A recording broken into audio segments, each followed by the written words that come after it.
Buenas tardes, amigos de Cátedra Judicial. Estamos, como todas las semanas, una vez más, compartiendo nuestras actividades académicas. En esta oportunidad hemos invitado al doctor Donato Amado González como expositor. Él es historiador, doctor en historia, y la conferencia que nos va a brindar a todos los que estamos interesados en conocer la historia titula Don José Gabriel Condorcanqui, Tupac Amaru Inga, su identidad y la gran rebelión.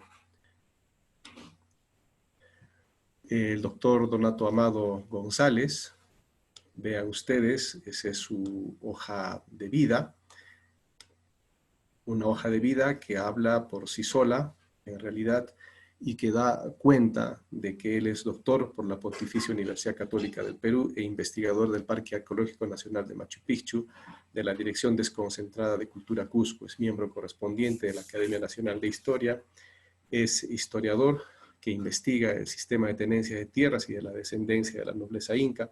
Sus trabajos desarrollan con especial atención el proceso histórico del Santuario Histórico de Machu Picchu. Es autor de numerosos artículos y libros. La descendencia de don Cristóbal Paulo Inga y sus privilegios, documentos de Provenza y testamentos del siglo XVI y XVII del año 2016 y el estandarte real y la Mascaypacha, historia de una institución inca colonial. Actualmente viene preparando la publicación sobre el sistema de tenencia de tierras de Ayllus y Panacas del Valle del Cusco.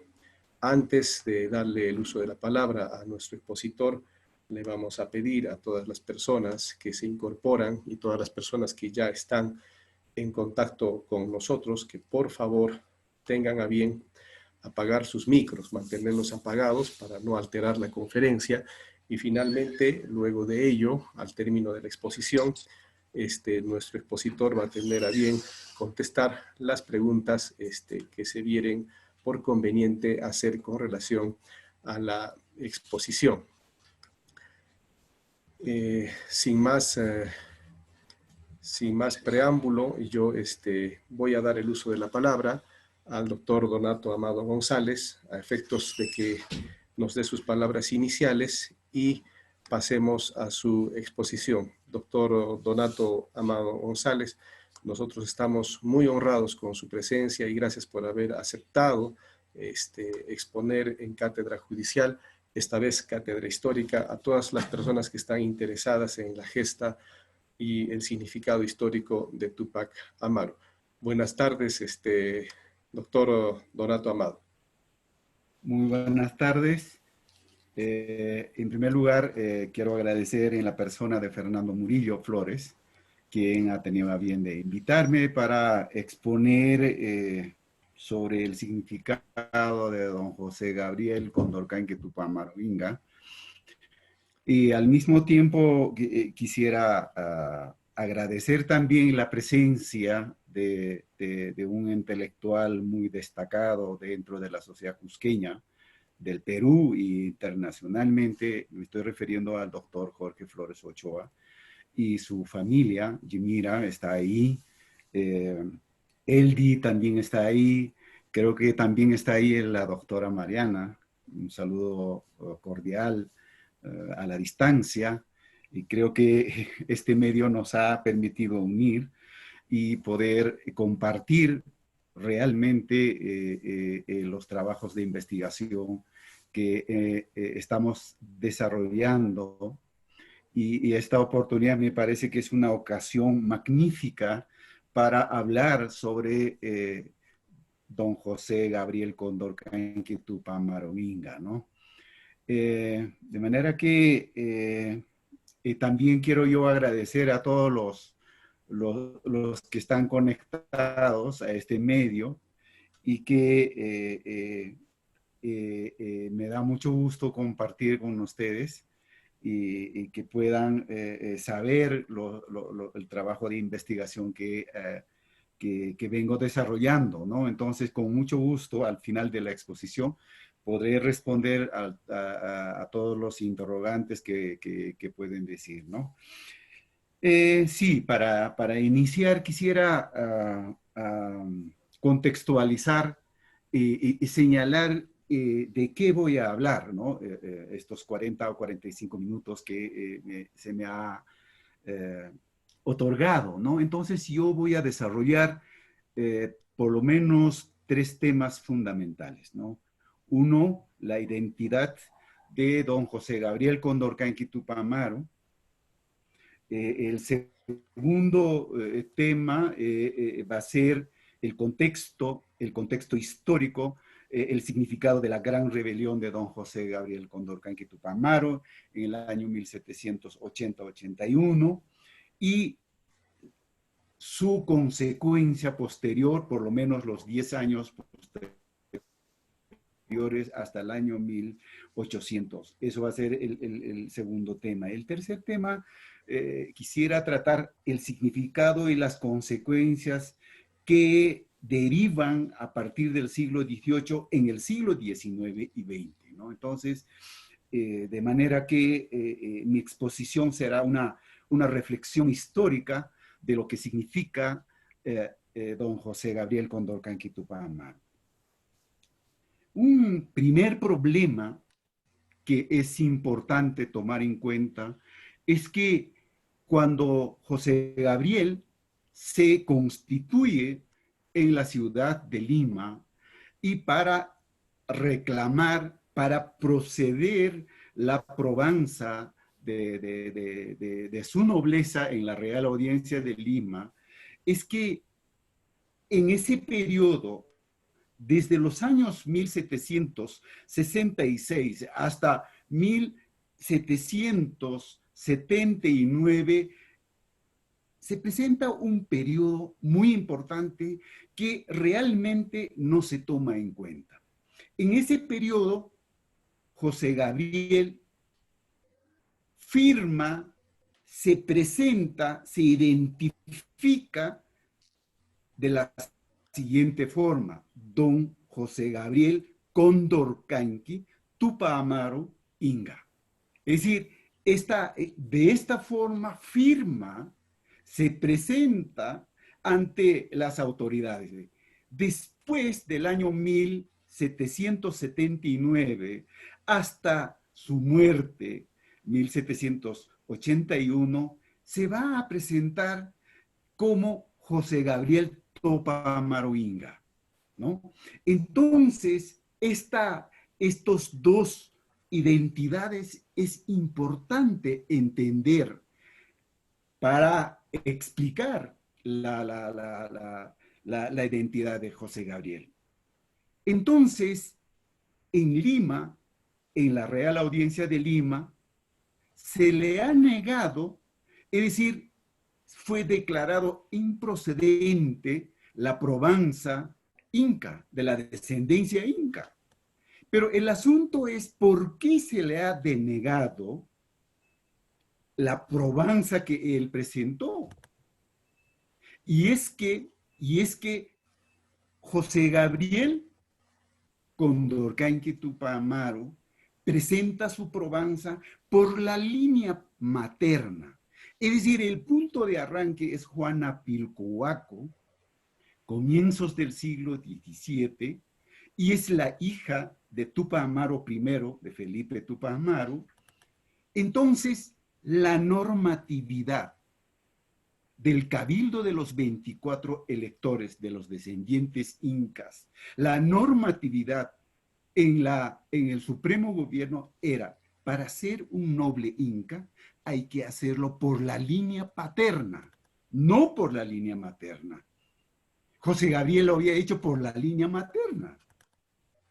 Entonces, doña Juana Pilcohuaco se casó con Felipe Condorcanqui.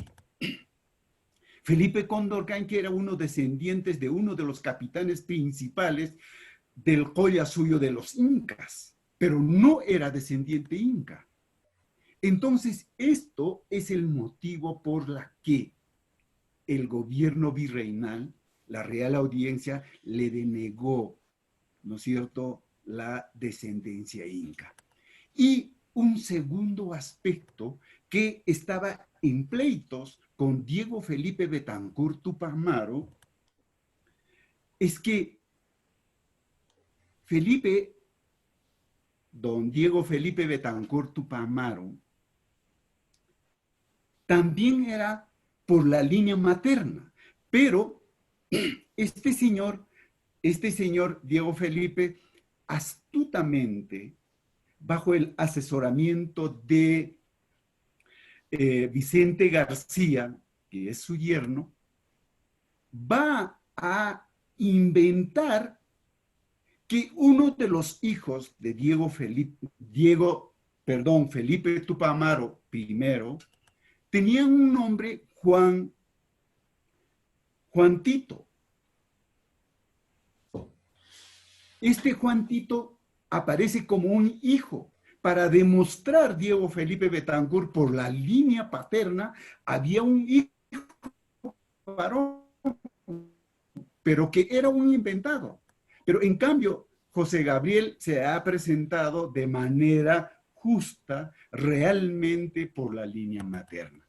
Entonces, este pleito entre Diego Felipe Betancur y José Gabriel Condorcán, que por el marquesado de Oropesa también se le va a negar.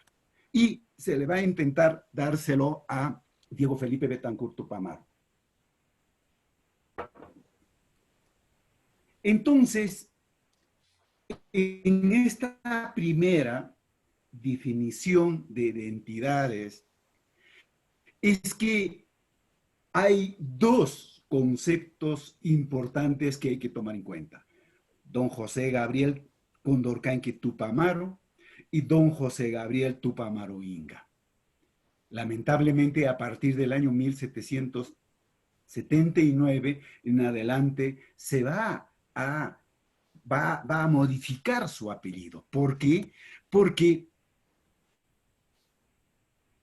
15 días antes del inicio de la gran rebelión de Tupac Amaru, los descendientes incas, constituidos, institucionalizados en el Cabildo de los 24 electores, se presentan a el Cabildo del Cusco, el Cabildo de los españoles del Cusco, señalando, anunciando que va a haber una gran rebelión, encabezado por un fingido Tupac Amaru. Es decir, estos descendientes incas que superaban 500 familias para el año 1780, habían declarado a favor, apoyando a los españoles en la ciudad del Cusco. Han jurado una fidelidad y ir en contra de Tupac Amaru. Esta decisión es muy importante tomar en cuenta para tomar en cuenta una posterior, el significado de la gran rebelión de Tupac Amaru. Entonces, es importante entender que para los años 1780, José Gabriel enfrenta primero a los descendientes incas de las 8 parroquias de la ciudad del Cusco. Segundo, va a enfrentar lo que los descendientes incas durante el periodo virreinal van a enfrentar con los Ayarmaca, los Hatun Cosco, los Ayarmaca. Entonces, ahí surge, ¿por qué yo denomino los Ayarmaca? Porque va a surgir Mateo Pumacahua. La etnia central estaba en Puquiura, pero de cómo Mateo Pumacahua va a reaccionar con la ejecución de José Gabriel y va a representar gráficamente en su iglesia, es precisamente porque los ayarmacas eran enemigos letales de los descendientes incas durante el periodo virreinal. Y por consiguiente, José Gabriel, de paso, tiene que enfrentar también a Mateo Pumacahua. Ahora bien, es importante tomar en cuenta que cuando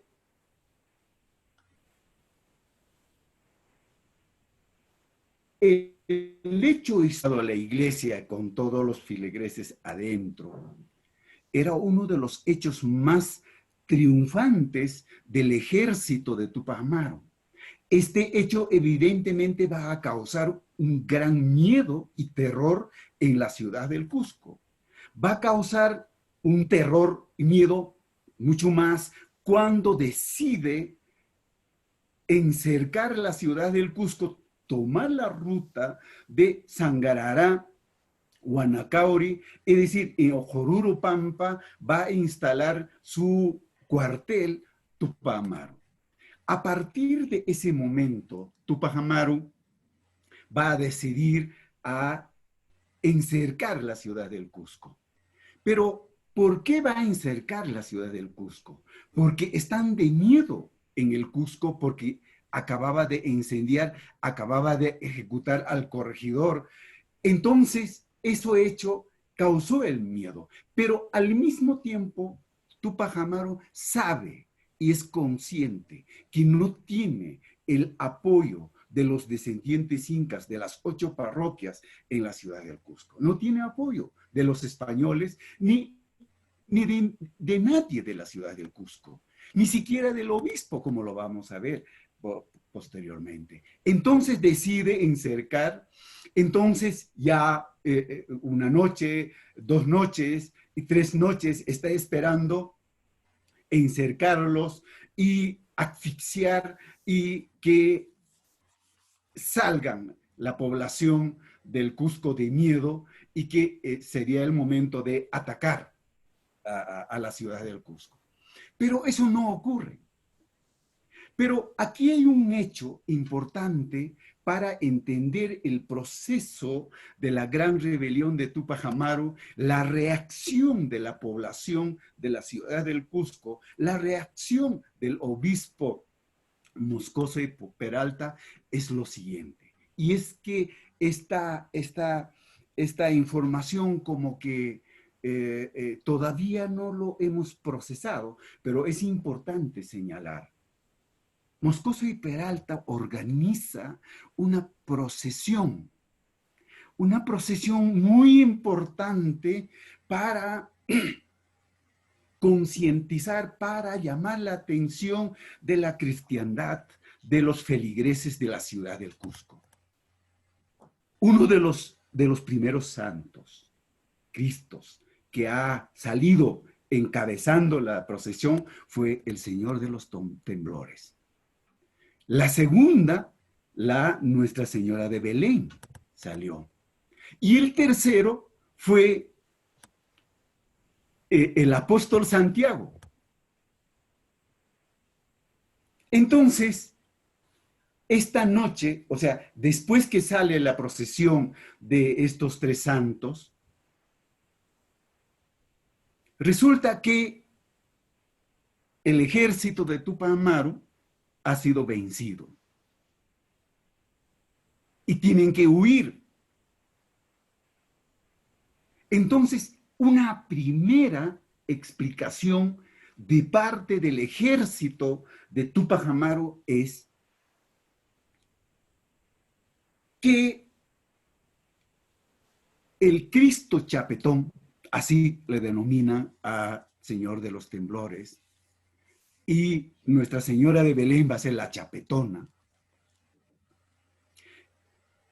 Y Santiago se hizo presente en los cielos del Cusco como lo había hecho en el año 1536-37, expulsando al ejército de José Gabriel. Entonces, esta determinación es sumamente interesante porque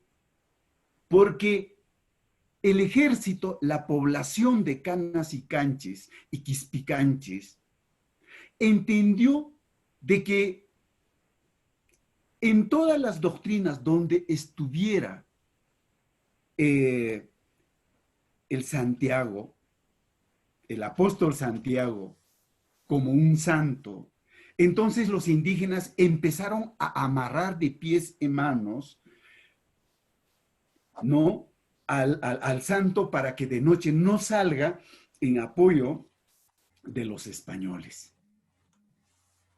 Entonces, una primera reacción de parte de la ciudad del Cusco y de las autoridades principales es que se juntan el obispo, el rector de la universidad, el notario mayor Agustín Chacón Becerra, todas las autoridades, todas las cabezas se juntan y deciden en agradecimiento de la aparición en los cielos cusqueños del apóstol Santiago, van a fundar una cofradía llamada Cofradía del Señor Santiago, en agradecimiento por haber aparecido y por haber hecho el milagro de la expulsión del ejército de José Gabriel. Este dato es muy importante en la combinación entre el Señor de los Temblores, el Cristo de los Chapetones, Belén la Chapetona. Entonces, evidentemente es de los españoles.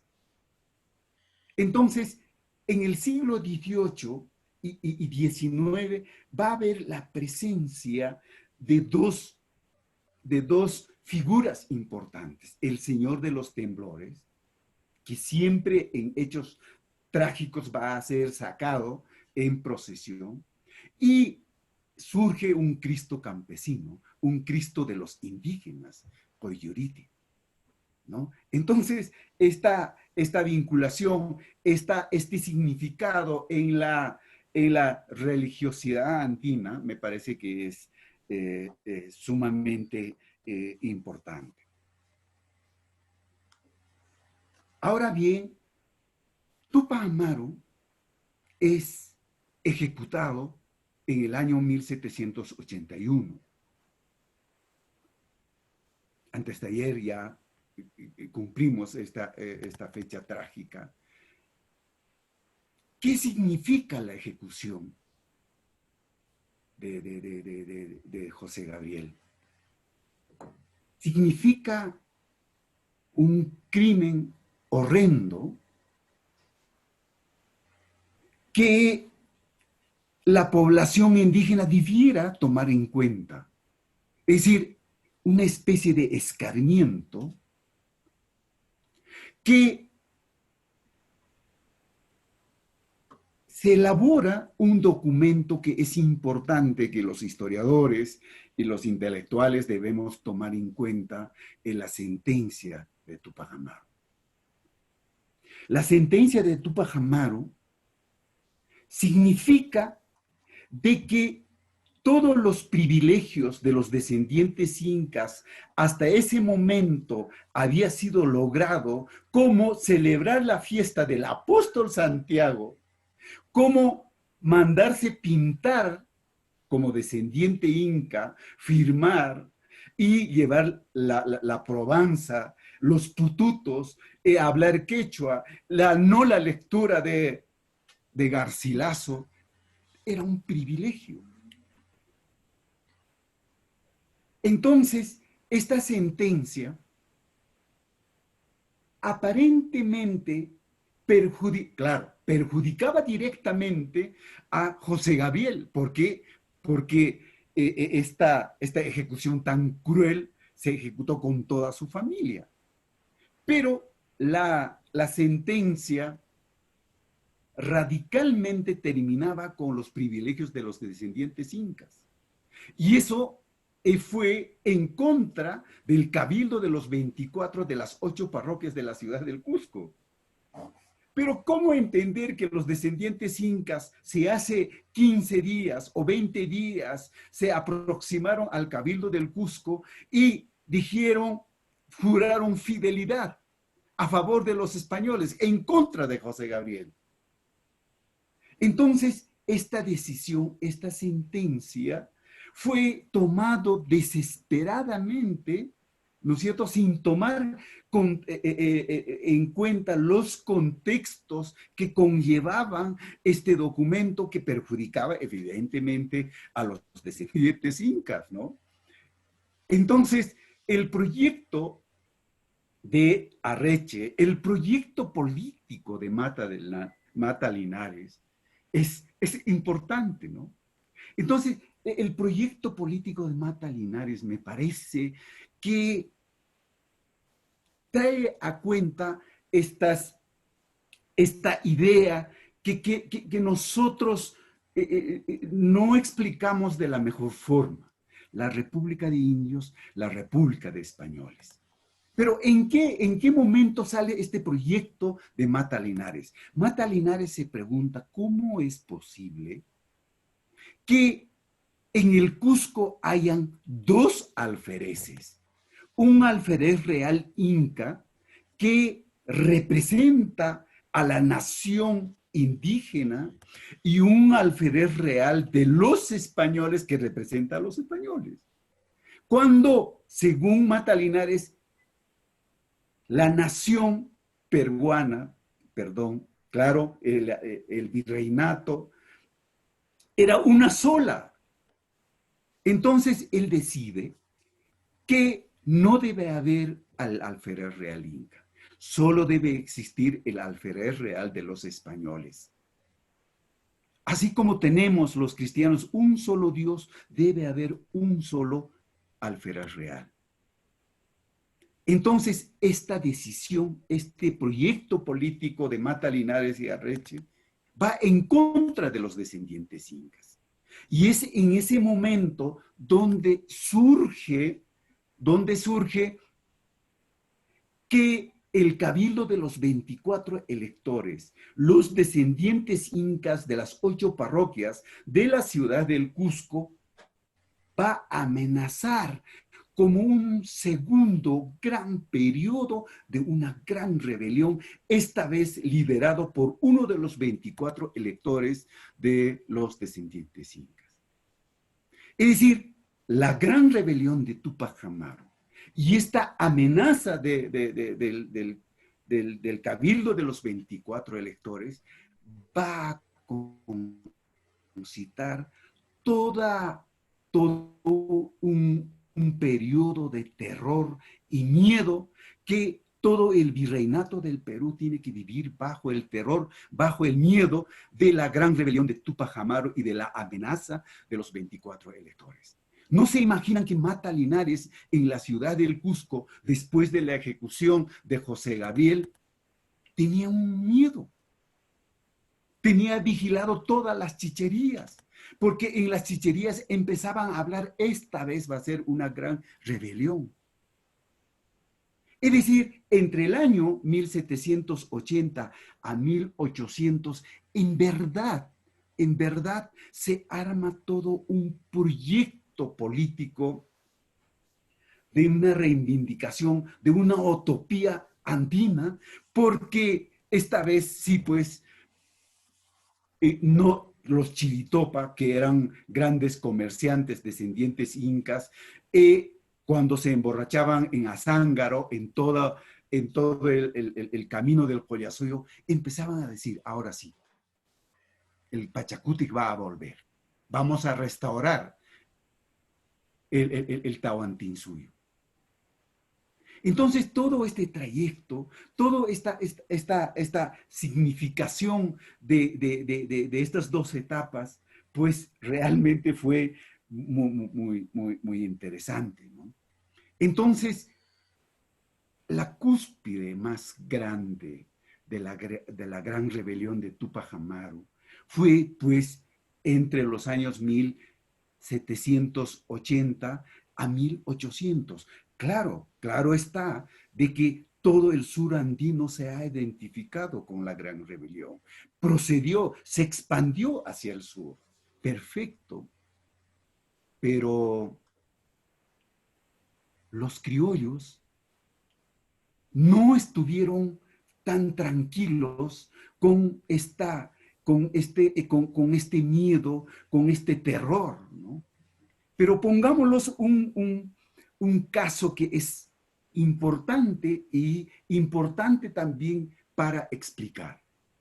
Hipólito Unanue, en 1800, con motivo de inaugurar el camino de Callao a Lima, emite un discurso importante. Y una de las primeras preguntas dice, ¿es posible creer que los descendientes incas son reales? ¿Su existencia de los descendientes incas es real o es abstracto? Y apela a un teórico, Homero, y Homero dice de que desde el momento que un ser humano es esclavizado, pierde toda su condición de ser humano. Y la explicación de Homero y la explicación del discurso de Hipólito Unanue en el año 1800 es que los incas, antes del año 1532, sí son incas. Pero los indígenas supervivientes después de 1532 son indígenas esclavizados. Si esto no fuera un ejemplo que es espectacular que pone Hipólito Unanue, si estos indígenas fueron descendientes incas, entonces continuaría pues la construcción de Sacsayhuamán, Pisa, Ollantaytambo. Sí, entonces estos indígenas son pues esclavizados. Y el proyecto político de los criollos, en sustitución del proyecto político nacionalista inca, pues va a decir sacar de la esclavitud a los indígenas. Y por eso es que este periodo de la gran rebelión de José Gabriel va a causar todo un miedo, va a causar un trastorno en el discurso político de los criollos. Y podemos ir un poquito más allá. Paz Soldán, cuando escribe la historia de la revolución de la independencia, arranca desde el año 1805 en adelante y no toma en cuenta a José Gabriel. Hay que taparlos. Es decir, en el siglo XIX hay un temor, hay un miedo, entonces hay que ocultarlo, esta gran rebelión de Túpac Amaru. Y por consiguiente, adoptan una idea interesante los criollos para tapar, para oscurecer a los descendientes incas. Los descendientes incas o los incas se convierten en un pasado glorioso. Es decir, a los incas sí, a los incas que viven antes de la ejecución de Atahualpa sí, pero a los indios que viven después de 1532 adelante, no. De ahí viene el discurso político de Luna Pizarro en los años 1840 o 35, 36, cuando dice, incas sí, indios no. En ese momento se convirtió en un pasado glorioso los incas. Y por eso en el siglo XIX,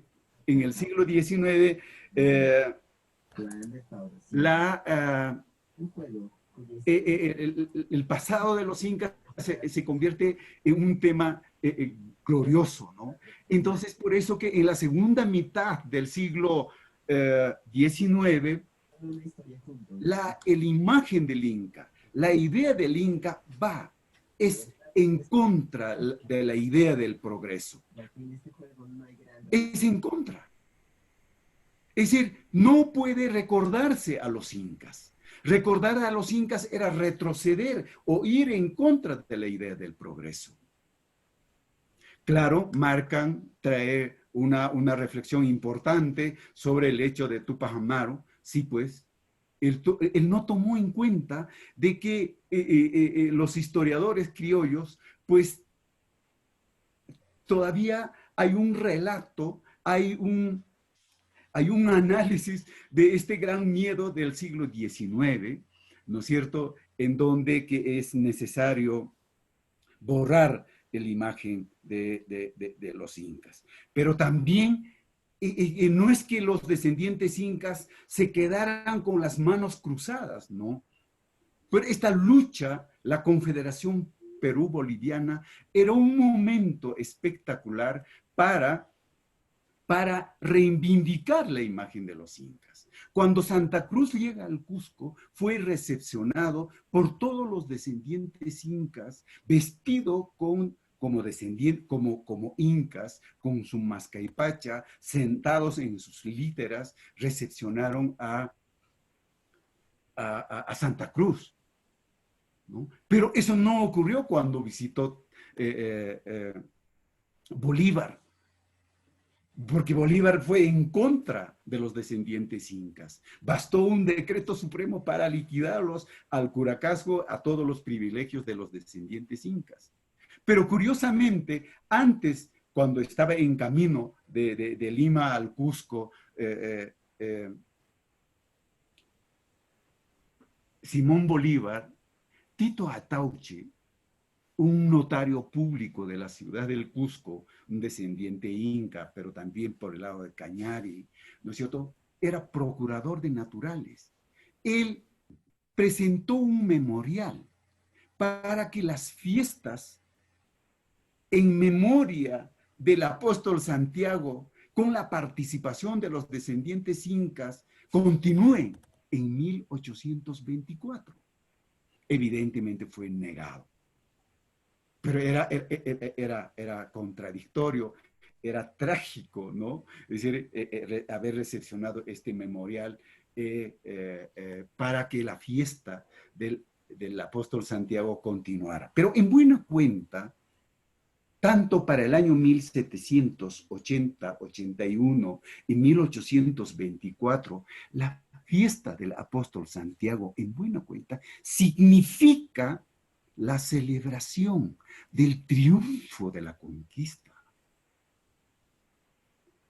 Sí, es paradójico decirlo, pero hay que decirlo, ¿no? Entonces, mis queridos amigos, creo que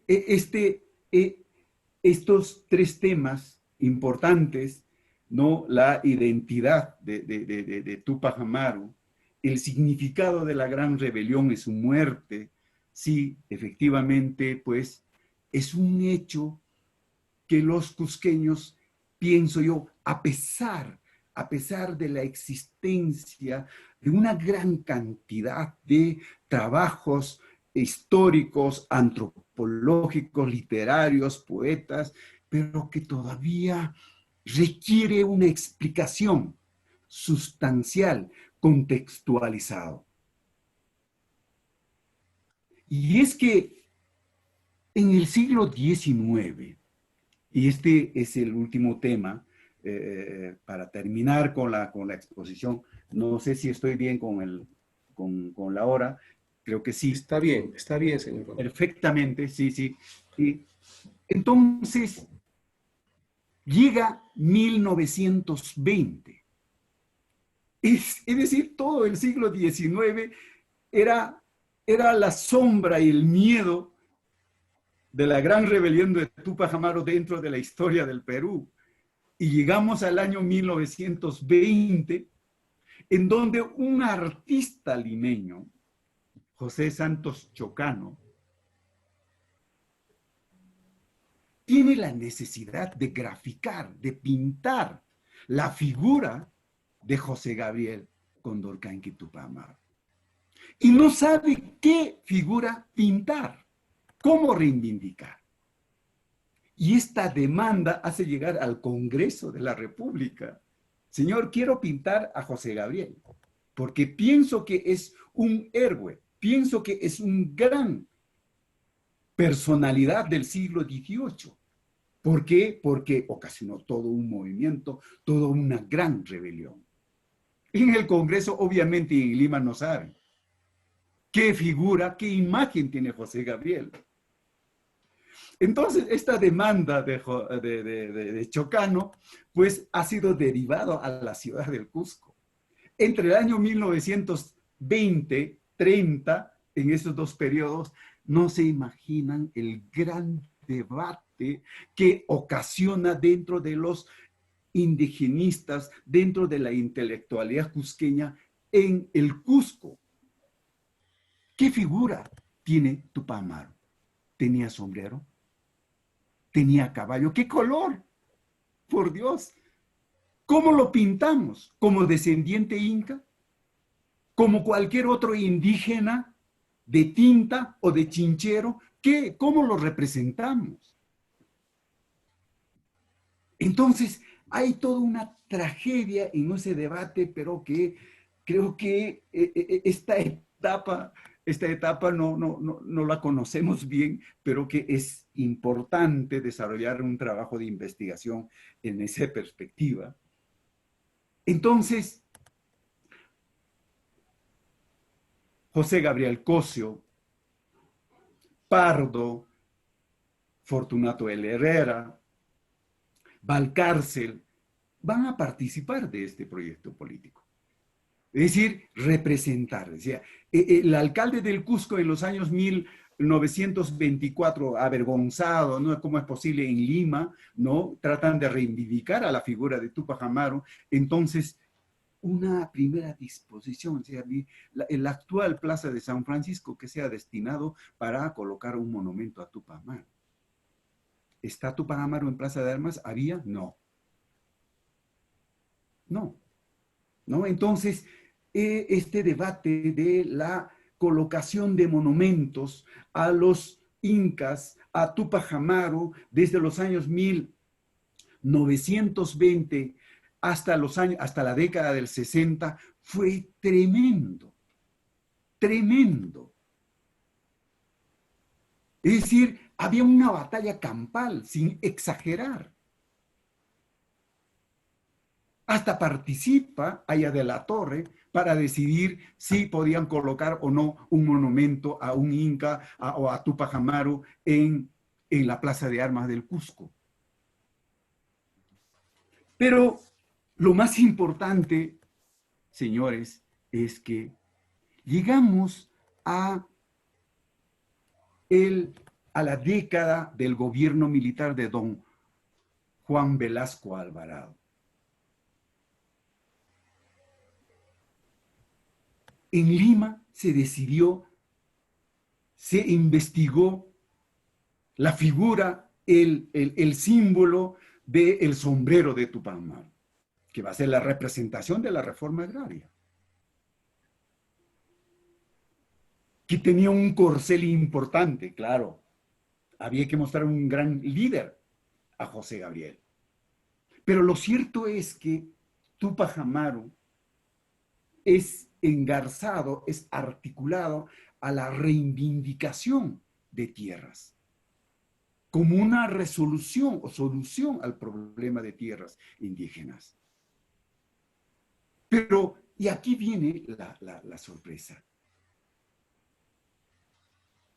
dispone, el Velasco Alvarado dispone por una ley,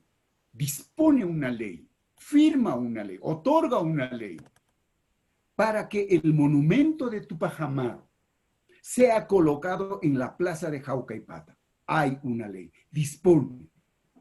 La ley debe cumplirse. El alcalde de ese momento, de los años 1965, 68, también emite una ordenanza convocando a los mejores artistas de la región y del Perú para que graficaran la imagen de José Gabriel. Hay una ordenanza, hay una ley. Todo estaba hecho, todo estaba listo. Se produce toda una polémica a diario. En ese momento, los años 1965-67, sale el director de Casa de Cultura, porque ya había una disposición para retirar a Piel Roja, que estaba en la Plaza de Armas, y para colocárselo a José Gabriel. Y en ese momento surge el director de Casa de Cultura. Estamos hablando del año 1967. ¿No se imaginan quién es? Armando Guevara Ochoa. Y señala que no es momento oportuno retirar a Piel Roja, que representa a Manco Cápac. Una gran cantidad de la población del Cusco no está de acuerdo con que se coloque a José Gabriel en la Plaza de Armas. Que está muy bien, Piel Roja. Pero para entonces ya habían historiadores, antropólogos, grandes profesionales de Sicuani, de Canas y Canchis, estaban en el Cusco.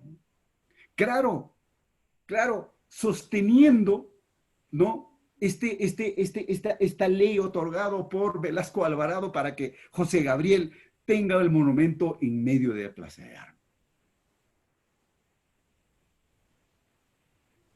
Entonces, la reacción es que al ver una oposición, una parte de la oposición de la ciudad del Cusco para la colocación del monumento de Tupac Amaru, una noche, para una mañana, apareció Piel Roja en el suelo, arrastrado.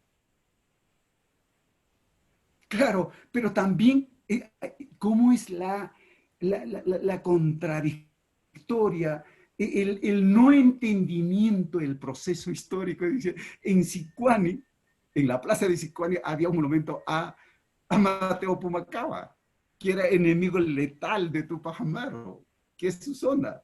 Faltaría que coloquen en Tinta o en Surimana o en Tuncazuca un monumento a Mateo Pumacaba, pero esa es nuestra realidad, así estamos entendiendo la historia. Claro, obviamente, ¿no?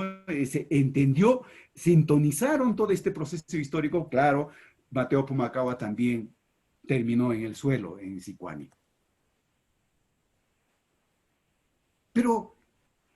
Pero sí, en el siglo XVIII, en el momento de la gran rebelión de Tupac Amaru en el Cusco, los descendientes incas, toda la población estaba en contra de Tupac Amaru. Y en el año 1967 habían continuado. Y esto me parece que es la parte más dolorosa, creo yo, hasta la actualidad.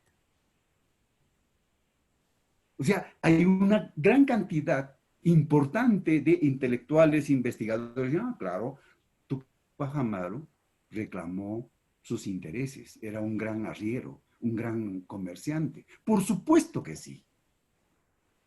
Pero finalmente pienso yo,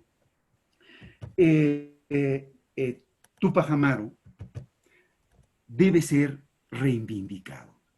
Una reivindicación histórica sincera. ¿Qué significa? Tupac Amaru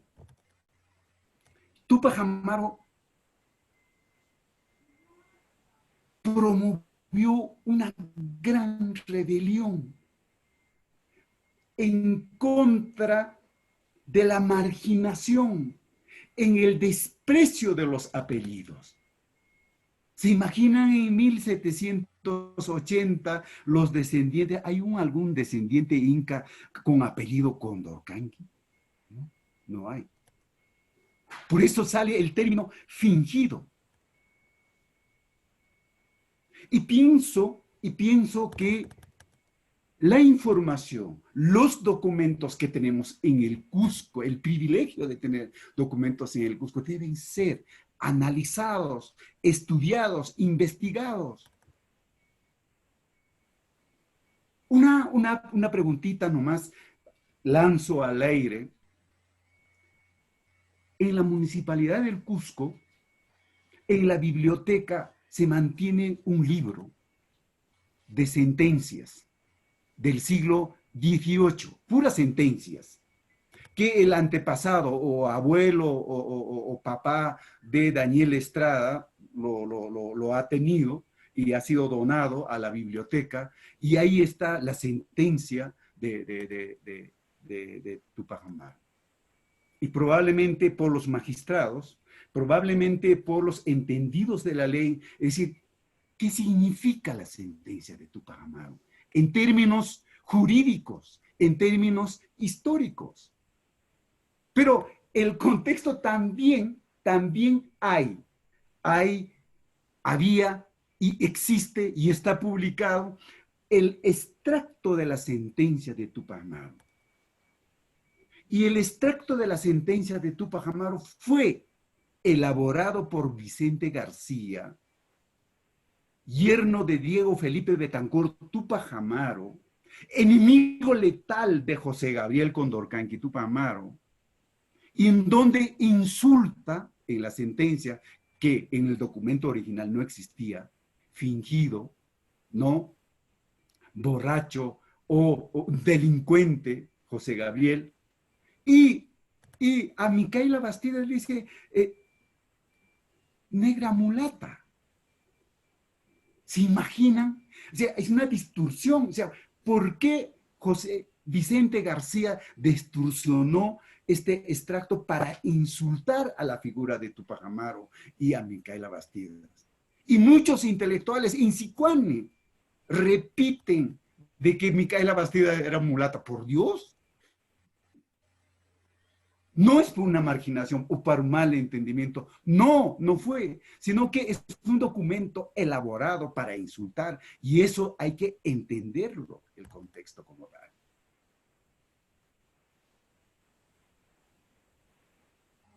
Entonces, señores,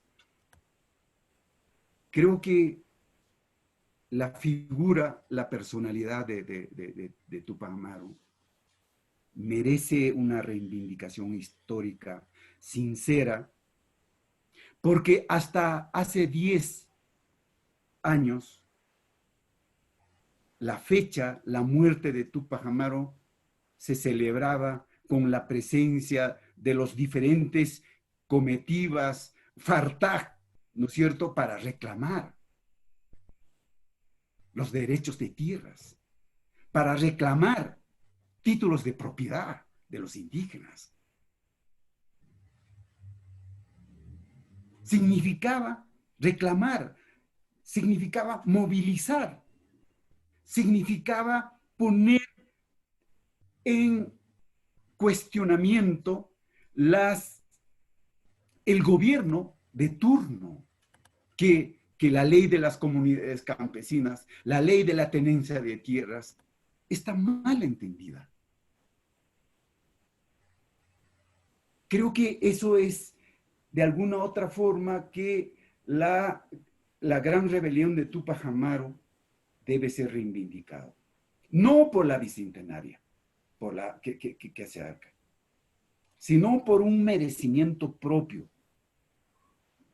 Sanemos estas heridas que el Ayarmaca y los descendientes incas, todavía hay esta lucha tremenda. Disculpen que lo diga públicamente, decir, conozco perfectamente al señor Alfredo Inca Roca, que es un descendiente inca de la comunidad Suxuaucaye de San Sebastián. Pero, ¿qué opina sobre los Ayarmaca? Son indígenas, son indios. Nosotros somos descendientes incas. Ellos no pueden tener el título de panaca real, no. Entonces, sí, pues en el Cusco todavía hay esto, ¿no? O sea, todavía se percibe la descendencia de Diego Felipe Betancourt, Túpac Amaru. Trinidad María Enríquez es uno de los descendientes de Diego Felipe Betancourt. Este señor, un gran estudioso, un gran profesional cusqueño, Ángel Vega Enríquez. Él organizó toda la documentación que había utilizado Vicente García a favor de Diego Felipe Betancor, organizó en el año 1901 en 12 volúmenes. Esos documentos están en el Archivo Regional del Cusco. Para ser entendida, para ser explicada. ¿Qué significa la lucha entre Diego Felipe Betancor y José Gabriel? ¿Qué significa de que José Gabriel no haya sido reconocido como descendiente inca por el hecho de haber demostrado por la línea materna? Claro, pero Diego Felipe Betancor quiso hacerla, pero lamentablemente esos documentos en los 12 volúmenes que heredó Ángel Vega Enríquez y en su testamento del año 1934 dispone para que sean vendidas a una universidad, a un instituto norteamericano, y si no donado a Buenos Aires, pero felizmente ninguno de los dos casos ocurrió, pero que estos documentos están en el archivo. Finalmente quedó a favor de la universidad. Y estaba durante mucho tiempo en un stand en la entrada, en la sala principal de entrada del rectorado de la universidad. En los años 1944, el joven investigador y estudiante John Rowe llegó y revisó estos documentos. Declaró que son documentos falsos, efectivamente, pero a nosotros nos corresponde. ¿Por qué se falsificó? ¿Qué documentos son falsos? Porque los descendientes incas en el siglo XVIII fue señalado Vicente García como que robó todo el archivo del Cabildo de los 24 electores para distorsionar, para introducir como un descendiente inca, como 24 elector a Diego Felipe Betancor. Sí, señores, muchas gracias. Que creo que hablar de Túpac Amaru en el Cusco, resultado de trabajo de investigación, es absolutamente compleja. Dolorosa, sí, pero tenemos que aprender de historia. Tenemos que saber hacer la historia y contextualizarla. Bueno, eso es todo lo que he podido decir, y muchas gracias por vuestra atención. Y ahora, si tienen preguntas, muy bien. Doctor Donato Amado González, muy agradecidos por su exposición. Realmente saber la historia enriquece mucho a cualquier peruano y le permite a uno conocer cada vez más algunos temas y entender por qué algunas cosas suceden. Esa es la importancia de la historia. Estimados amigos de cátedra, si alguien desea hacer una pregunta, por favor, simplemente abrimos el micro y formulamos la pregunta, por favor. Buenas tardes, muchas gracias por dar el pase a hacer las preguntas. El doctor Donato, como siempre, explícito, y quien no disfruta escuchándolo. Le saluda Liliana Velázquez y tengo una inquietud, doctor Donato. ¿Cuál es la obligación ahora de los maestros frente a la figura de Túpac Amaru con nuestros estudiantes? Gracias. Muchas gracias por la pregunta. En verdad es sumamente importante tu pregunta. Creo que el deber primero de la intelectualidad cusqueña es desarrollar un trabajo de investigación serio. Y este trabajo de investigación serio tiene que ser socializado con los maestros para enseñar. No sé, me parece que es muy pedante decir la verdadera historia, ¿no? Yo no pretendo decir la verdadera historia, simple y llanamente lo que pretendo hacer es formular las grandes preguntas, que entender la realidad histórica Y como señalé, sí, efectivamente el tema de la gran rebelión de Túpac Amaru es realmente compleja, porque al momento de contextualizar encontramos muchos detalles. Se nos critica todavía en este momento decir, oye, ¿por qué hablas de la gran rebelión? Es una revolución. Es una revolución. Por supuesto, fue un proyecto político que tenía perspectivas revolucionarias, sí, pero no ha sido ejecutado. No, pero la esclavitud, no, realmente no. Ocurrió una lucha terrible entre este movimiento nacionalista inca y los criollos, lamentablemente. Es el contexto, esta lucha de los descendientes incas y los criollos, es la perspectiva de la política regionalista, del regionalismo autónomo,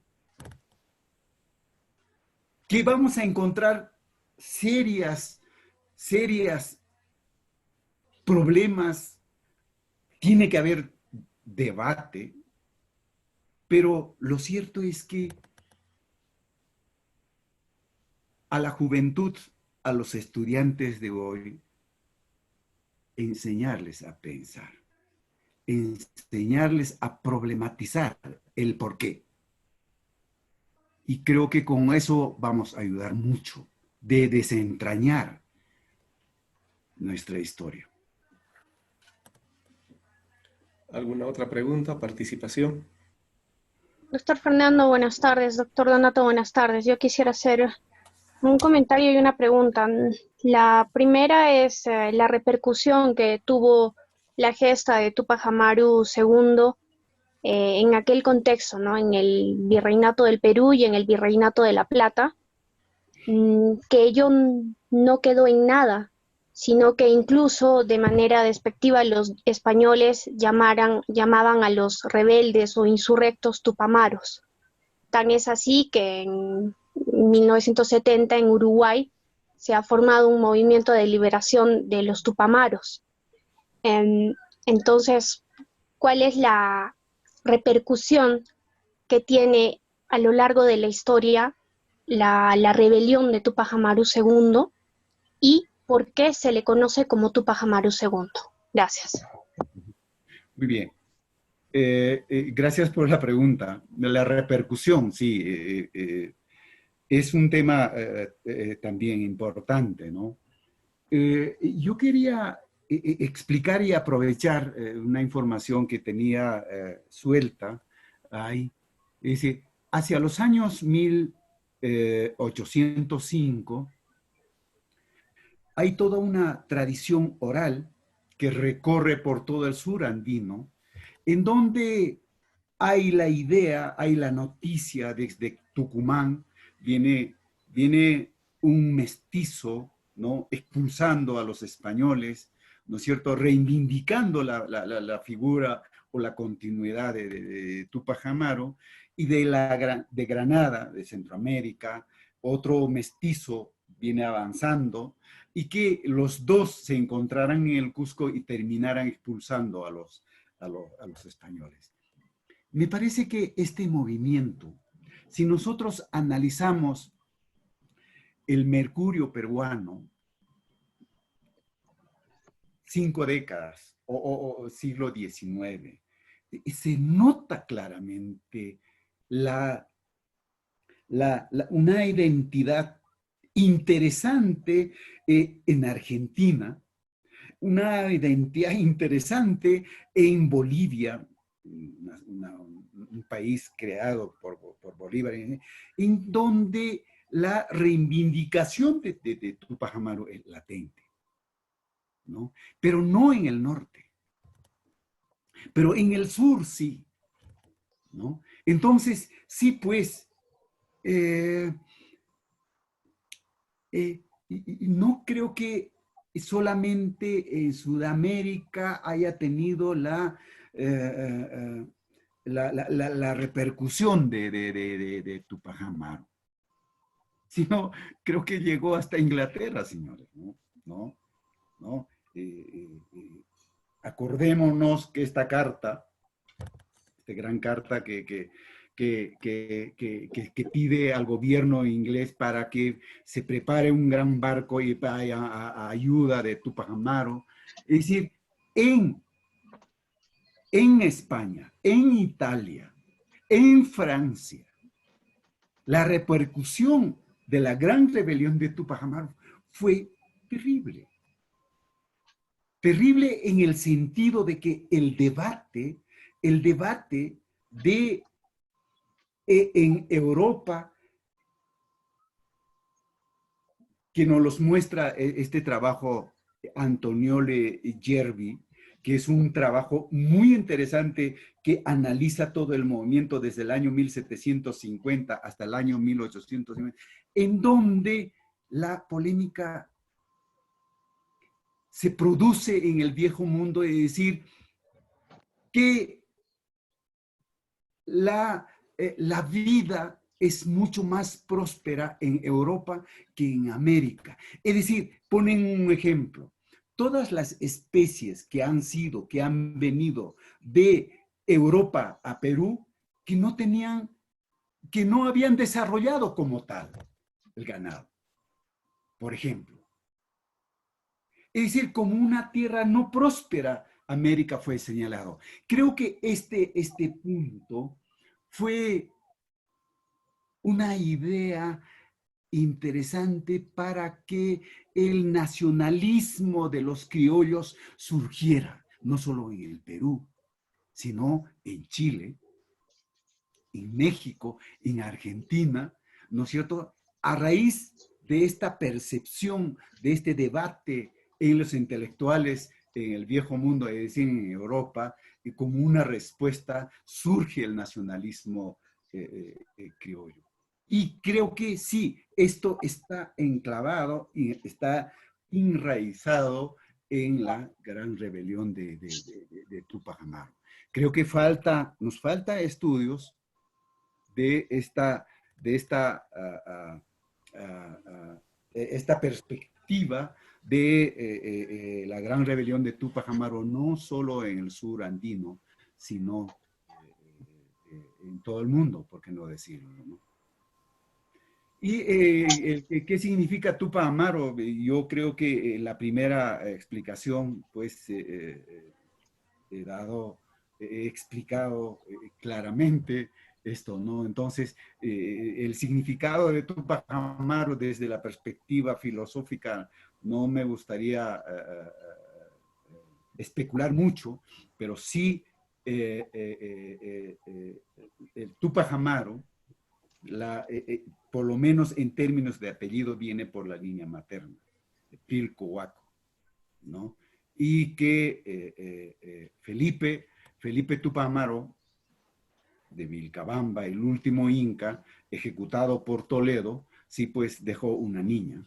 Y que la existencia física documentada de esta niña, Juana Pilco Huaco, si yo no hubiera encontrado el documento para el año 1617, en donde hace el listado de la probanza que pretende, que dibuja la descendencia de cómo había sido casado con Felipe Condorcanqui y se trasladó a Surimana, a Tungazuca, y que Condorcanqui era un gran curaca principal de estos sitios y que era un descendiente de un capitán Joya de los incas. Todo eso sí está claramente dibujado, no solo por la documentación de Diego Felipe Betancourt Tupac Amaru, sino que, como vuelvo a decir, para el año 1600 existe una documentación importante para Juana Pilco Huaco. ¿Alguna otra pregunta? ¿Alguna participación? Fernando, Sí, Mariana, te escuchamos. Sí, bueno, primero, qué contenta estoy, Donato, de haberte escuchado. Ya, dos cositas. Como limeña que soy, quiero compartir con los que están viendo que en Ancón, en el balneario de Ancón, que es un símbolo de, si quieres, de la oligarquía limeña, ¿no? Que, bueno, pero en fin, ya han pasado los años y las cosas se han cambiado un poco.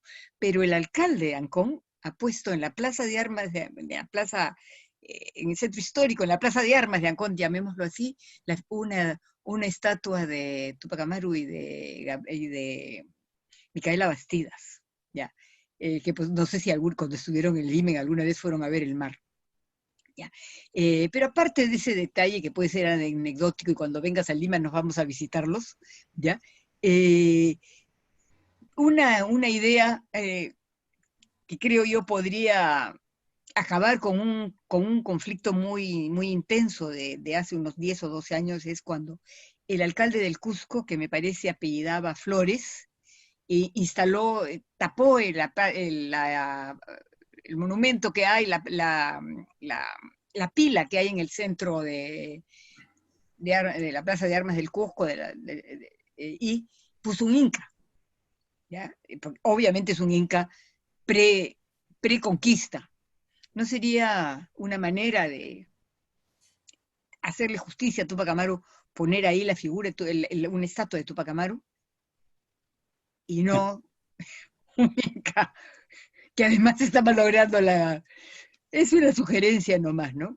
Y un último punto, que tú eras un niño todavía, o por lo menos un adolescente, cuando en 1981 el alcalde del Cusco organizó un conversatorio sobre la figura de Tupac Amaru, porque hacían ya no sé ni cuántos años, ya de la 200 años del ajusticiamiento de Tupac Amaru, y se volvió a discutir intensamente lo que hoy tú has hablado, así como habían posiciones muy, muy, muy antagónicas con lo de Tupac Amaru y de los Betancourt, y por supuesto que había muchísimos defensores de los Betancourt. Y bueno, y el último punto es, no hubo unión del lado por eso no, Tupac Amaru no tuvo el final que tuvo, ¿no? Mm, las divisiones internas. Bueno, eso era lo que quería decirte. Y otra vez, qué contenta estoy. Franklin debe estar encantado. Muchas gracias, doctora Mariana. Gracias. Sí, ¿no? Gracias por el comentario.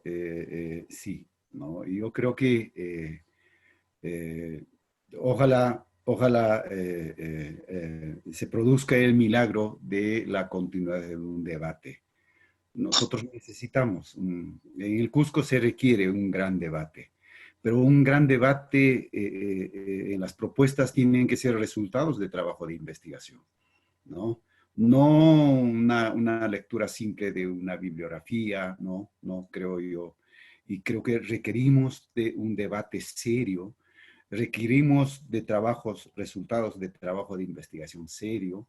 Entonces, sí, pues, la colocación del monumento a José Gabriel en Plaza de Armas, pues yo creo que va a tener que esperar, ¿no? Esperar, bueno, eso yo desde el momento que era estudiante en la universidad, sí, pues, ¿no? O sea, colocamos un USNO hasta ahora, ¿no? Hasta ahora tenemos el problema de cómo resolvemos la Plaza de Armas. Yo lo sé eso, ¿por qué? Porque he hecho estudio sobre la evolución histórica, el significado histórico del Jauca y Pata. Sí, definitivamente tienen que resurgir grandes debates. Así como lo hicieron en los años 20 y 30 de los grandes indigenistas, politólogos, historiadores, antropólogos, arqueólogos, han debatido sobre la figura de Tupac Amaru. Han debatido sobre qué significa Mateo Pumacahua, qué significa José Gabriel. Se ha debatido. Pero, otra vez, ha sido deteriorada, creo yo, ¿no? por unas propuestas externas, creo yo, ¿no? Entonces, creo que los cusqueños tenemos que resolver ese problema. Profesor, Eso, sí, buenas noches. sí. Mi nombre es Juan Sebastián Velázquez, soy abogado, enseño Derecho. Lo felicito por la maravillosa ponencia, de verdad estoy impresionado por su sapiencia. Solamente quería preguntar un par de cosas. La primera es este cambio, ¿no? Porque todo el mundo a priori estudia el nombre de Tupac Amaru como Tupac Amaru, como José Gabriel Condorcanqui Noguera. Donde no entendí bien o no capté bien dónde se suscita este cambio entre Noguera y Pilcohuaco, por una parte.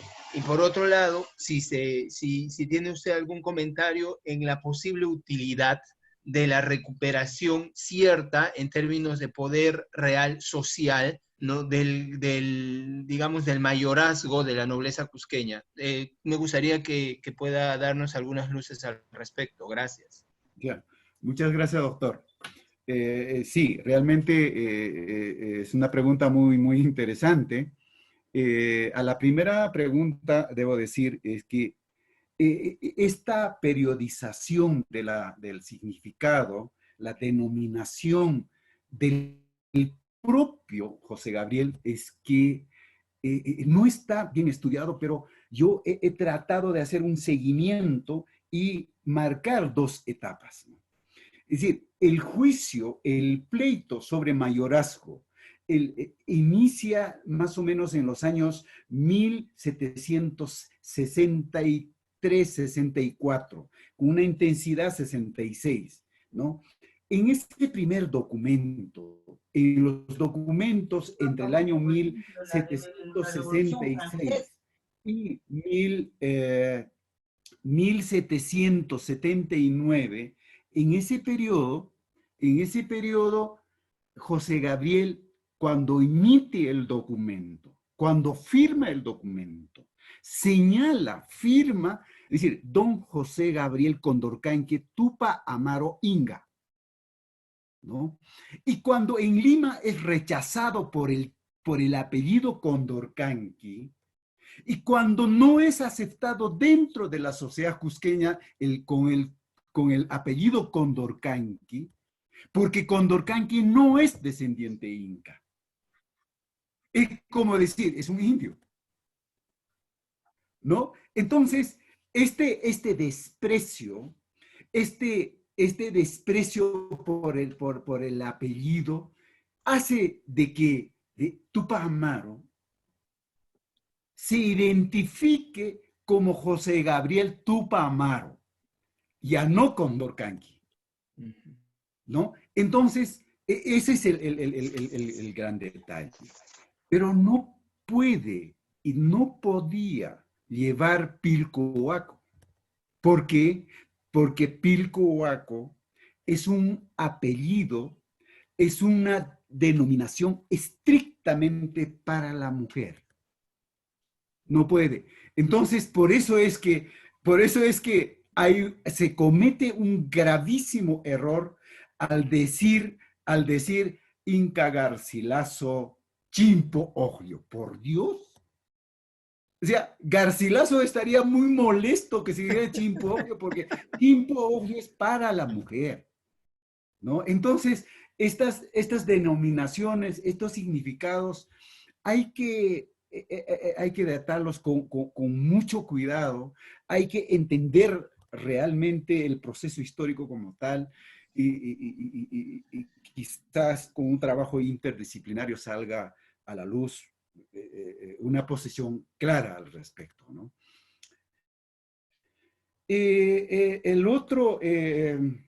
La segunda pregunta también es sumamente interesante, ¿no? Es sobre Betancourt, ¿verdad? Doctor Velázquez, es Sí, sobre sí, Betancourt la segunda pregunta, ¿no es cierto? sí.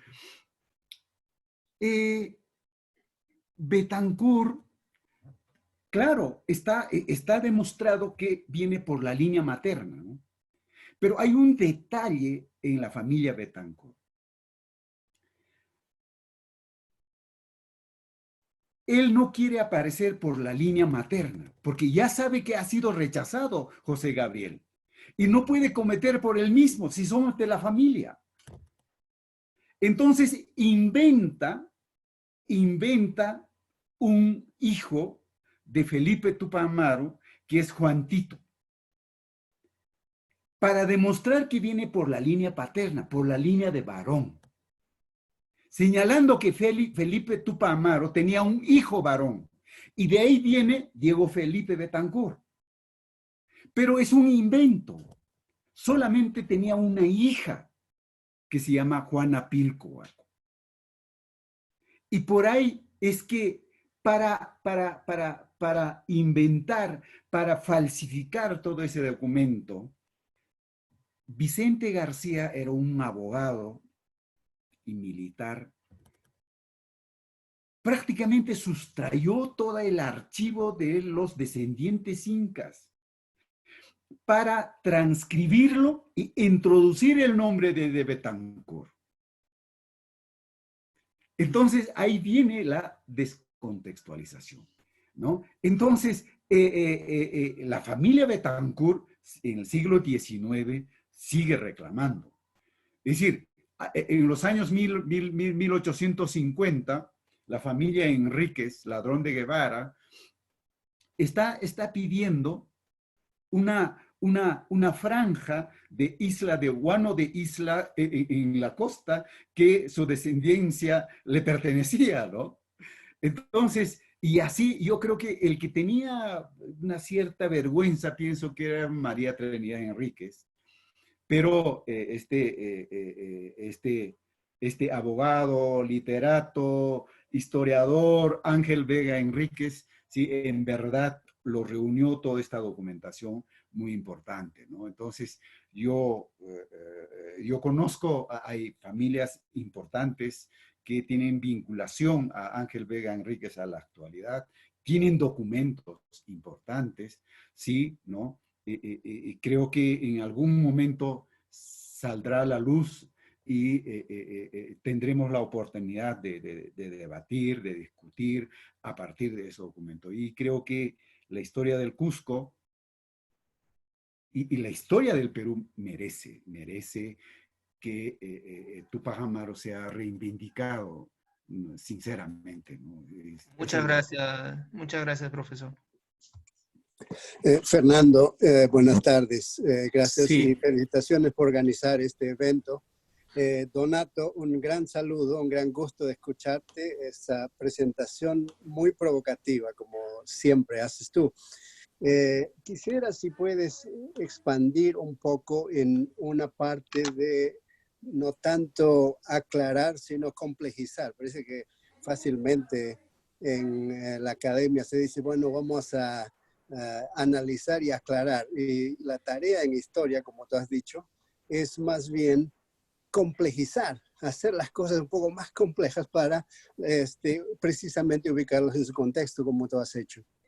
Y ahí me parece, Donato, que una percepción general es que, ¿no es cierto?, el movimiento de Túpac Amaru y otros líderes alrededor de él es entendida como un proceso, una confrontación entre el sector de los indios contra los españoles. Y eso se lleva a, por ejemplo, los no creyentes o los que han renegado de la religión católica contra los cristianos y así. Tú has presentado precisamente que eso es mucho más complicado que eso, que muchos representantes indígenas y ellos descendientes de los incas estuvieron tremendamente en contra de Túpac Amaru mismo. Criollos en el otro lado han estado algunos unidos a Túpac Amaru. Y también has dicho que en el sistema de fe, por ejemplo, el uso simbólico de salir a esa procesión para demostrar que Dios y los santos están a favor de la corona y del poder. También el sector del lado de Túpac Amaru, como has dicho bien, simbólicamente amarra a Tata Santiago de pies y manos para que no salga. Más tarde, en la rebelión de Tupac Katari en el altiplano, pasa lo mismo. Los sectores campesinos, aunque son creyentes, lo que hacen es cortan la cabeza de los santos en varias iglesias en la zona para que los santos simbólicamente no ayuden a las fuerzas españolas. Entonces, si pudieras expandir un poco más que eso no es tan fácil que era indios contra españoles, sino y no cristianos contra cristianos, sino que es mucho más complejo. Gracias, Donato. Muchas gracias, Víctor. Un gran saludo a la distancia, ¿no? Me da gusto que hayas participado y me encanta el comentario que acabas a decir, ¿no? Sí, Tupac Amaru no solo ha tenido la contradicción de los descendientes incas, ¿no? Recordémonos, decía, el gran Choquehuanca estaba en contra de Tupac Amaru, ¿no? Sinanyuca de Espinar, ¿no? Y los Awaraura en el Cusco que van a tener una participación política durante el siglo XIX, justo Awaraura y el padre, ¿no? Estaban en contra de Tupac Amaru, ¿no? Entonces, creo que personalidades, no solo como Mateo Pumacahua, sino que los líderes que decían ser descendientes incas como Choquehuanca, sí pues estaban en contra de Tupac Amaru. Y por eso yo pienso que después de un debate serio, después de un trabajo de investigación serio, pienso que Tupac Amaru debe ser reivindicado de otra forma. Tupac Amaru representa en verdad a los indígenas del virreinato del Perú, ¿no? O sea, al margen de identificarlo como descendiente inca o no, porque ya sabemos por la normatividad lo ha negado, creo que Tupac Amaru es un líder del siglo XVIII que, al igual que Garcilaso, tiene que ser reivindicado. Garcilaso tiene por la vía de materna, no tiene por la vía paterna. José Gabriel también viene por la vía materna, pero no es casualidad de que uno de las petacas más importantes de su viaje de Tupac Amaru encontrar los comentarios reales, ¿no? Pero significa, en términos del proceso histórico de cómo la figura de Tupac Amaru es desconocida en el siglo XIX, vapuleada en el siglo XX, aunque la reforma agraria, el gobierno de Velasco Alvarado trata de reivindicar a partir de la tenencia de tierras, pero Garcilaso durante el siglo XIX se convierte en una literatura utópica. Pero los comentarios reales era una inspiración a una gran rebelión durante el siglo XVII y XVIII. Luego se va a convertir, pero yo creo que, para responder tu comentario, Víctor, requerimos de un trabajo interdisciplinario. Requerimos sistematizar toda esta información en conjunto, no en periodos, no fraccionarlos en conjunto y tener una idea clara del significado del gran movimiento de Tupac Amaru. Entonces,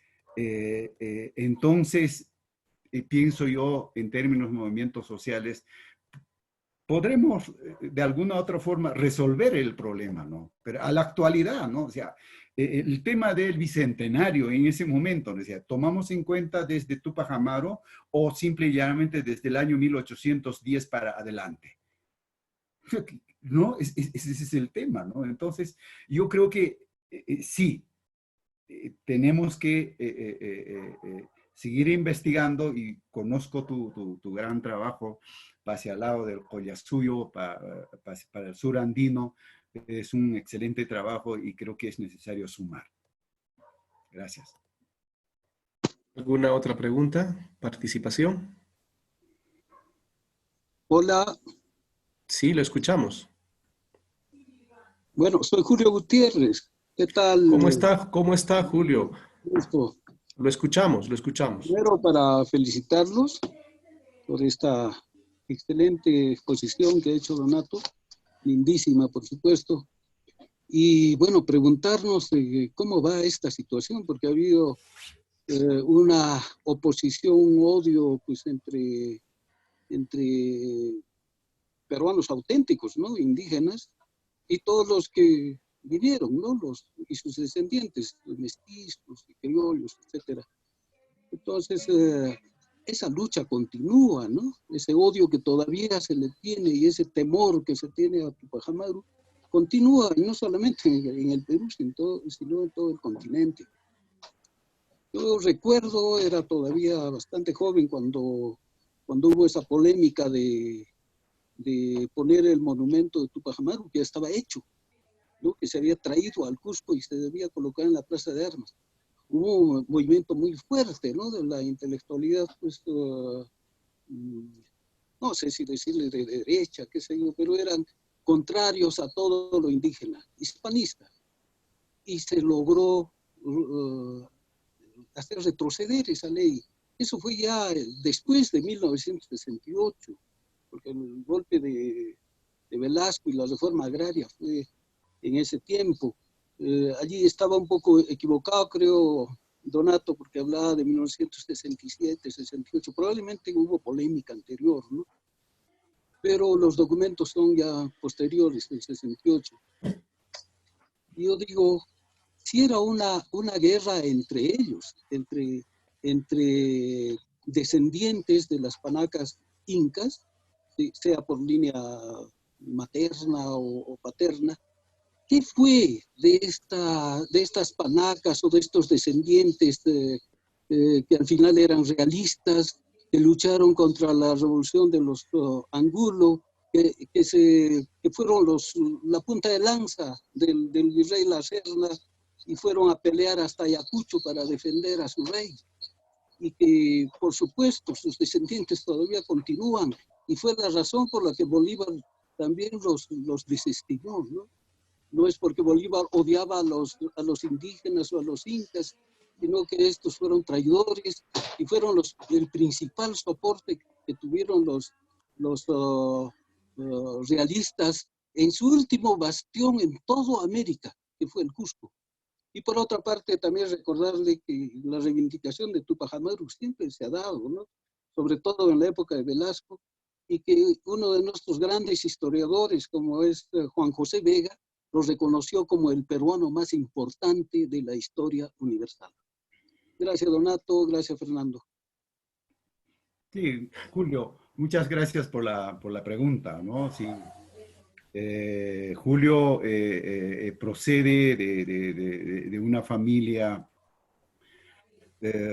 importante de la ciudad del Cusco, conocedores, una propuesta política importante dentro de la...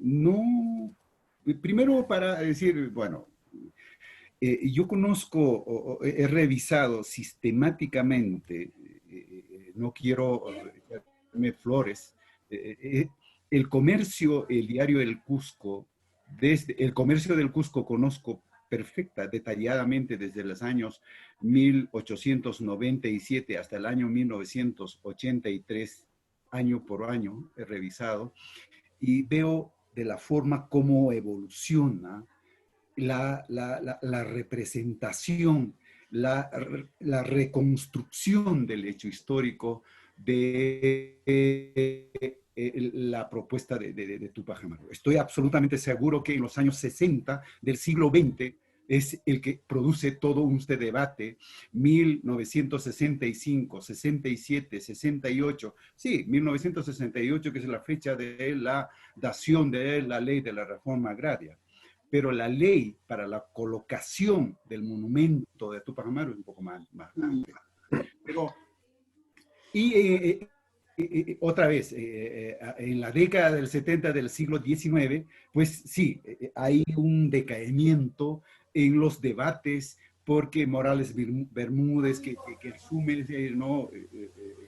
es implacable este tipo de discriminación cultural, ¿no? Y creo que sobre este tema hay un trabajo excelente, creo yo.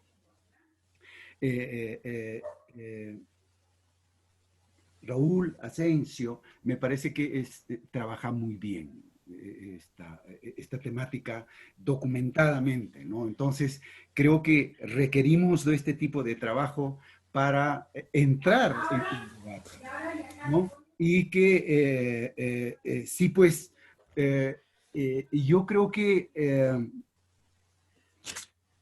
la lucha de las panacas y ayllus sí es contundente, ¿no?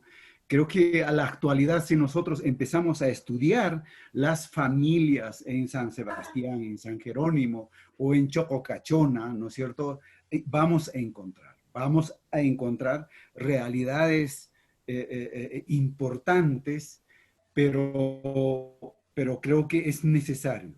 Es necesario que la intelectualidad cusqueña se adquiera un compromiso serio, ¿no? No especulación, de ninguna manera, ¿no? Entonces, por favor, creo que esta exposición es para provocarlos, es para intentar retornar a este gran debate que es necesario para resolver nuestro problema. Perdón, Fernando, ¿podría decir una última cosita? Sí, Mariana. Yo, el presidente de Belaúnde, Fernando Belaúnde Terry, sube al gobierno, gana las elecciones de 1963 con toda una propuesta para la reforma agraria, ¿ya? O sea, yo aquí quisiera aclarar un poco, poner en tiempo, y Julito, que creo es mayor que Donato, me parece, debe recordarlo, porque Donato era un adolescente en 1980, debe haber estado en el colegio, ¿ya? Entusiasma a mucha gente, nosotros, bueno, yo no votaba porque en esa época las mujeres votaban, todos votábamos a los 21 años y yo todavía no tenía 21 años en ese momento. Entonces, muchísimo entusiasmo por la reforma agraria, ¿ya? Y Velasco va a venir su justificación del golpe militar es hacer la reforma agraria. Y yo aquí quisiera, no sé, Donato, estoy solo lanzando una idea, porque he vivido ese periodo ya siendo adulta, ¿ya? Y es el general, el general Rodríguez Cuadros, Leonidas Rodríguez, es Figueroa. Luis Rodríguez Figueroa, me cuesta trabajo acordarme. Quizás él es cusqueño, ¿no es cierto? Ya. Quizás él fue el que lleva a Velasco, porque Velasco era piurano, ¿ya? Eso, sí. Probablemente, y ahí habría que hurgar un poco. Yo voy a pensarlo, voy a buscar también, hay que ir a los periódicos, y además está su hijo, que es un distinguidísimo diplomático, que es Manuel Rodríguez Cuadros, ¿ya? Y yo creo que ahí es la figura de él. Eso solo quería decir. Y lo que le ha faltado un poquito a Donato es ponerlo en tiempo. Pero yo creo que ya, porque el golpe no se cocina esa noche, viene cocinándose desde antes, ¿ya? Sí. Sobre todo en el CAEM. ¿Ya? Sí. Y ahí, yo creo que ahí es donde va definiéndose la figura de Túpac Amaru II, ¿no? Y después, perdón, regreso a lo que pasó en el Cusco, que yo no puedo recordarlo, porque yo fui con Franklin a esa ponencia. Ese texto que te he mandado, ese texto de los Túpac Amaru, en que Franklin desde otro ángulo los ve, ¿ya? Es su ponencia que lleva ahí, y que la publican los militares, ¿ya? Y no me acuerdo quién era alcalde del Cusco en 1980. ¿Ya? Él hace lo que tú estás diciendo ahora, este debate, y tiene en cuenta el poner en el Cusco la figura, la estatua de Túpac Amaru. ¿Ya? Yo un poco que no me debí prepararme mejor para tu conferencia. Para hacer, gracias, Mariana. Gracias, Mariana, gracias. Gracias por tu comentario. Doctor Donato, una pregunta. Le he escuchado en en el transcurso de su exposición, decir la propuesta de Túpac Amaru, o tratar de entender cuál era la propuesta de Túpac Amaru. El régimen que tenía Túpac Amaru era el que todos conocemos, el virreinal, el colonial, una total opresión a los indios, los tributos, etcétera, ¿no? Entonces, cuando él se decide hacer la rebelión, le impacta mucho el hecho de que lo excomulguen, ¿no? Me parece que es un peso emocional muy fuerte para su ímpetu de rebelión, vamos a decir así, el hecho de que lo hayan excomulgado. Pero por otro lado, en bastante extensión de su discurso también, él un poco que quiere dejar a salvo al rey o la figura del rey como algo que está lejos y que los que están gobernando el virreinato o la colonia son, digamos, los malos administradores de un régimen establecido contra el que él se rebela.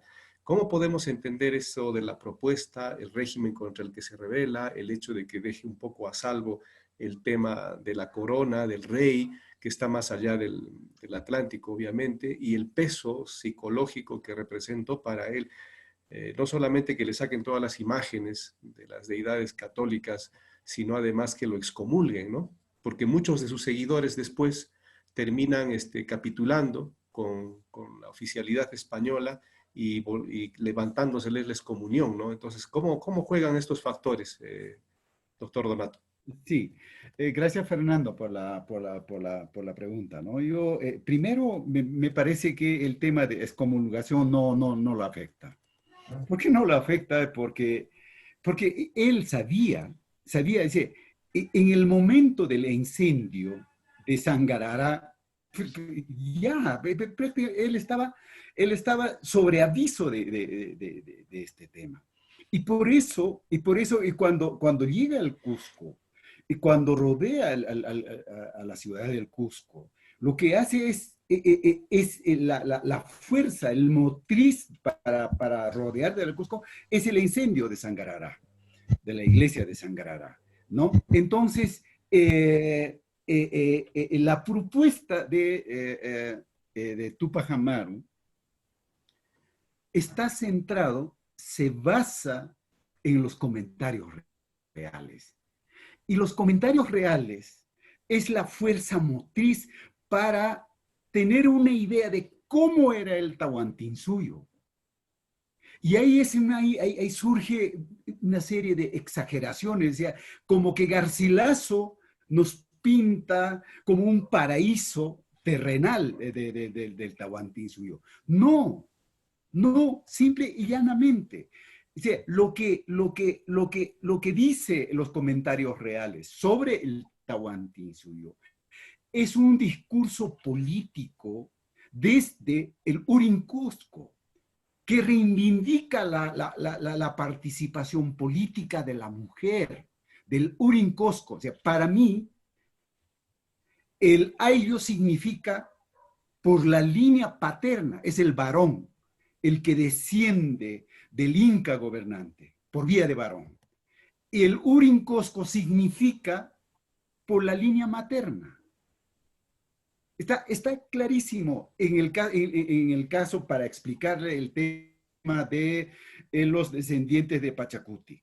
Es decir, el Hatun Ayllu es de los varones. Iñaca Panaca es de las mujeres. Es Urin Iñaca. El Hatun Ayllu es Hanan, ¿no? Entonces, toda esa perspectiva, toda esta propuesta política, lo asume José Gabriel. Y por eso lo tiene consigo. Es su Biblia acompañante en los comentarios reales. Entonces, por eso se atreve, por eso propone la restauración del Tahuantinsuyo. Es la propuesta. Pero sí, bueno, este de tanteo, si hubiera, no me gusta, pero si él hubiera sido reconocido como descendiente inca legítimo, seguro que hubiera tenido mucho más consistencia la propuesta. Pero este proyecto político, pensado por José Gabriel Condorcanqui Túpac Amaru, es asumida luego por los integrantes del cabildo de los 24 electores.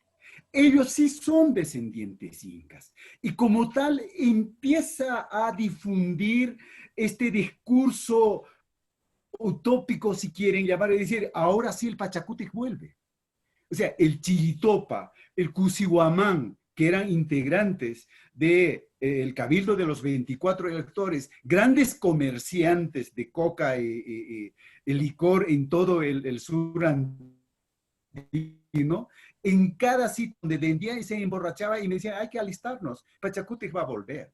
Entonces, este proyecto político que inicia José Gabriel, luego trasciende hacia el sur andino, como ha explicado Víctor. Entonces, ahí radica esta propuesta política que nos deja, pues, para entenderla de mejor forma, desarrollarlo de mejor forma, creo yo, de José Gabriel, ¿no? Entonces, yo creo que el asunto de la reivindicación, el asunto de la propuesta de este proyecto político de José Gabriel radica precisamente en cuyo fundamento de los comentarios reales de Garcilaso. Gracias, Donato. Ha sido muy grato tenerte aquí en Cátedra Judicial y que hayas hecho una excelente cátedra histórica. Nos has dejado muchas preguntas, pero creo que esa era la finalidad tuya. Nos has demostrado que hay muchas líneas de investigación. Nos has dejado constancia de que sería mejor un trabajo, como le gusta decir a Mariana, multidisciplinario para poder entender un tema en concreto. Y bueno, en la agenda del país, tantos temas pendientes, y vemos también que Tupac Amaru, su vida, su identidad, el significado de lo que él quiso hacer, lo que quiso establecer, lo que tú has llamado su propuesta, es también una tarea pendiente. Muchísimas gracias, Donato. Te dejo unos breves instantes para que hagas una despedida tuya ante el público que te ha escuchado. Hemos llegado a tener 65 participantes que han sido convocados exclusivamente para escucharte. ¿Cuáles son tus últimas palabras, Donato? No, pues nada, Fernando, solo agradecerte a ti por haber organizado este conversatorio. Agradezco la presencia de Mariana, agradezco la presencia del doctor Jorge Flores, está Jimira, está Eldi ahí. Agradecido por vuestra atención y creo que sí, tú lo has dicho perfectamente, tenemos una tarea. Tenemos una tarea los cusqueños que tenemos que resolver nuestro problema, ¿no? Entonces, lejos de preparar un discurso lindo, bonito, literario, poético, yo creo que es necesario entender el proceso histórico y contextualizado de esta gran rebelión de José Gabriel Condorcanqui Tupac Amaru Inga. Gracias, doctor Donato Amado González, amigos de Cátedra Judicial. Esta ha sido una jornada más de todos los martes a las 5 de la tarde. Tengan todos ustedes muy buenas noches. Buenas noches, doctor, y muchas gracias.